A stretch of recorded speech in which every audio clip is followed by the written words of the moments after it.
This is such an interesting game for the reason that this is a complete contrast of styles. I hope you realize this. Oregon, yes, they're physical, but honestly, with their receivers, that's going to be their mulligan. That's going to be their mojo. That's going to be their finesse. Is Dylan Gabriel, Tez Johnson, Trayshawn Holden, Gary Bryant Jr., and Evan Stewart. Also, don't forget about Jordan James. That will be their mojo. Skill players.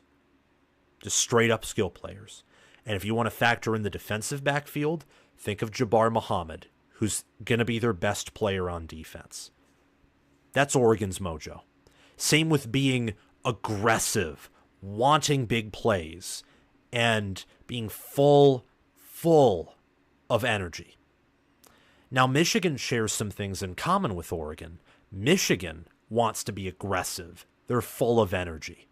But Michigan, their mojo will be trench play. Their mojo and their finesse and their non-negotiable will be defense. Oregon's will be offense. Oregon may have the nation's best offensive line. And if not for Alabama and Georgia existing, I would say they would have a lock to have the nation's best offensive line. Michigan, I have as the nation's number one defensive line. And if not for Penn State and Ohio State existing, I would say it is the lock, perhaps the lock of the decade, to have the nation's best defensive line.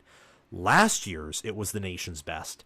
But this year's, when you return the NFL talent that they have and you recruit the way they do and develop the way they develop, I'm just telling you, Michigan's non-negotiable will be their D-line against the ultimate body of pizza, the collection of meat and force and power and grit that will be Oregon's offensive line. Josiah Stewart and Derek Moore against Josh Connerly Jr. and a Johnny Cornelius. Mason Graham and Kenneth Grant against Marcus Harper II, against Matthew Bedford, and against Iapani Lalolu. And Jayshon Barham and Ernest Hausman plugging the gaps. And you also have an intriguing matchup on the other side. Oregon's D-line and Ohio State and Michigan's offensive line are the more unproven units in their respective trenches.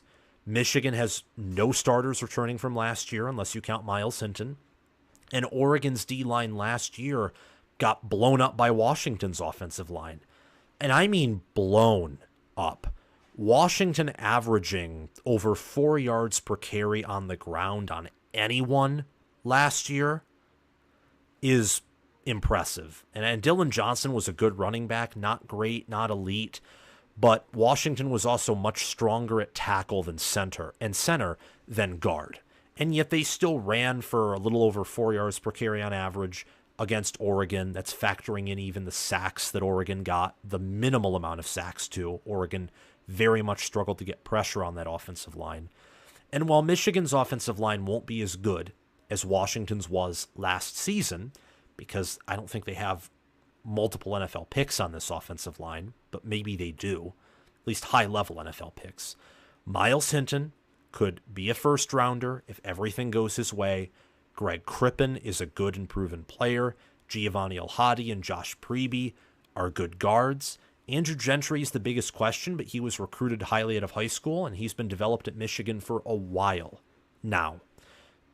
On Oregon's side on the D-line, you have Derek Harmon, Jamari Caldwell, you have Mateo Uyunglele, and Jordan Birch. And there are other players, too, for Oregon, particularly in the defensive tackle room, like Keon War-Hudson and Amari Washington.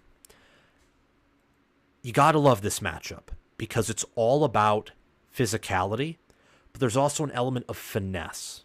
Michigan's wide receivers are a massive question.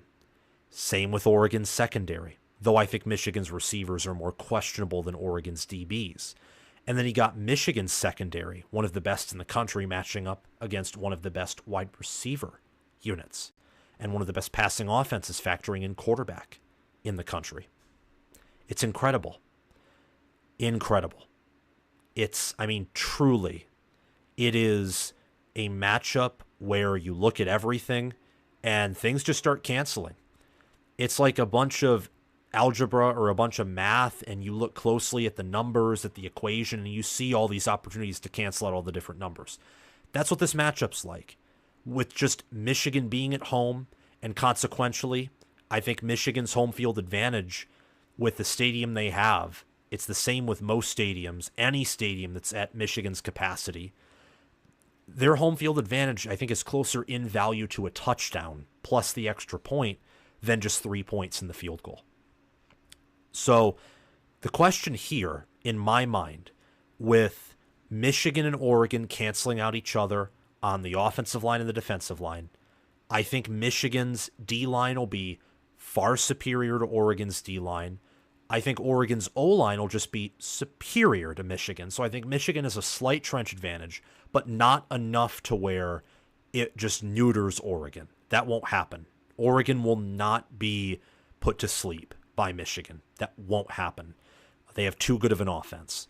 And they also have too good of a defense, especially for a Michigan offense that looks to be one-dimensional. They'll be great at running the ball, but at passing the ball, they have questions.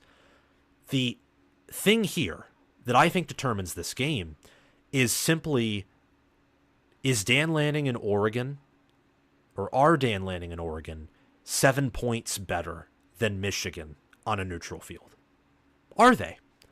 Are they, on an average basis in a 10-game series, studied, analyzed, and, yeah, just in the record books?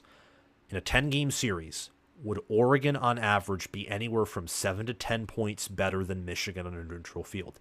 If the answer is yes, then Oregon wins. Straight up. If the answer is no, then it's either a very close game in which Oregon or Michigan wins. If Oregon and Michigan, I would say, are equal from a power ranking standpoint, Michigan wins and could very well game control this game. If it's about Oregon -3 on a neutral field, Michigan probably wins close. I'm just saying, the offensive lines and defensive lines cancel each other out.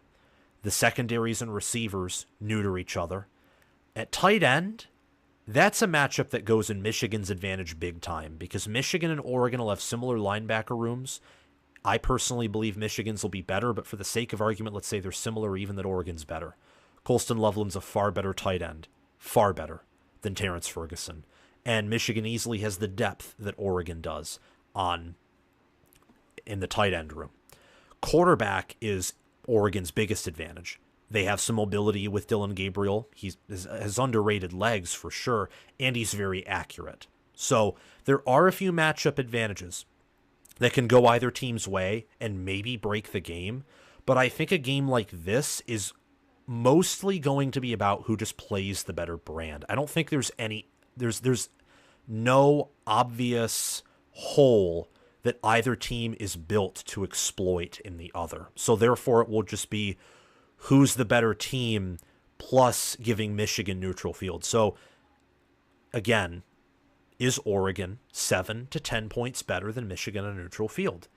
There's an argument for it. I don't think they are. In fact, I think neutral field, Michigan would match up better with more teams, especially the good ones in the country, than Oregon, because I think Michigan is better in the trenches and better up front. And I think in terms of winning it all, that's where it matters. I, again, could be wrong there, but just from that perspective and that belief of mine, I would pick Michigan to win this game. But it will be a close game, just like Oregon against Ohio State, just like Ohio State versus Penn State. Thank you for watching this cut of Touchdown Talk.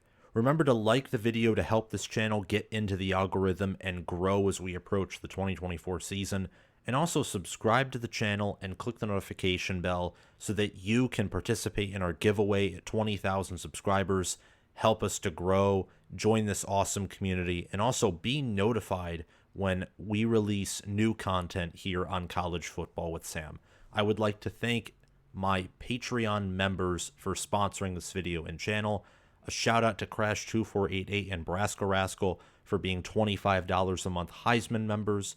A shout out to $10 a month American members, all American members, Chris Lane, Connor Little OH, and Ismar. And a shout out to $5 all conference members John Lynn, Roaming Gnome, Matthew Sale, Austin Christmas, and Janisha Cockrell. Have a great day, guys, and we will see you soon. Bye.